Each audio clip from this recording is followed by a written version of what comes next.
DJ बजाएंगे, साथ में सबको नचाएंगे, साथ में सबको नचाएंगे। मिक्स प्रदीप प्रेमी। आया है सावन का पावन महीना, भांग के बिना बम मुश्किल है जीना। ये बम सुनी, आया है सावन का पावन महीना, भांग के बिना बम मुश्किल है जीना। चिलो मंगाओ थोड़ा गांजा बनाओ, चिलो मंगाओ थोड़ा गांजा बनाओ, धुआं उड़ाएंगे तो रात भर डीजे बजाएंगे, साथ में सबको नचाएंगे, तो रात भर डीजे बजाएंगे, साथ में सबको नचाएंगे।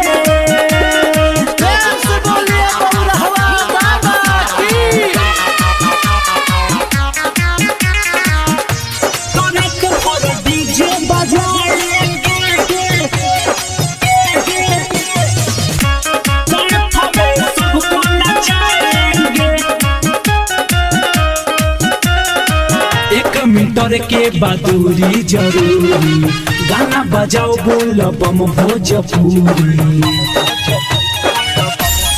हाँ, 1 मीटर के बदूरी जरूरी, गाना बजाओ बोल बम भोजपुरी। कांवर का बम थोड़ा पावर दिखाओ, कांवर का बम थोड़ा पावर दिखाओ, न शर्माएंगे तो रात भर डीजे बजाएंगे, साथ में सबको नचाएंगे, तो रात भर डीजे बजाएंगे, साथ में सबको नचाएंगे।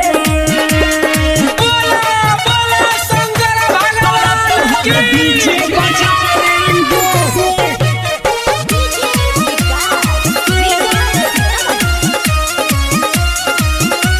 साथ में सबको नचाएंगे,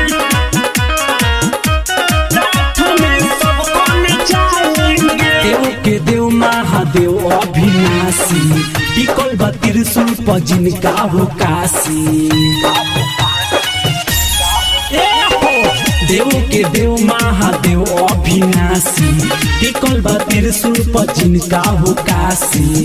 राइटर चंदन चन चल के देखा, दीपक चौधरी चंदन पांडे के देखा, झूमत जाएंगे तो रात भर डीजे बजाएंगे, साथ में सबको नचाएंगे, तो रात भर डीजे बजाएंगे, साथ में सबको नचाएंगे। Star studio Motihari.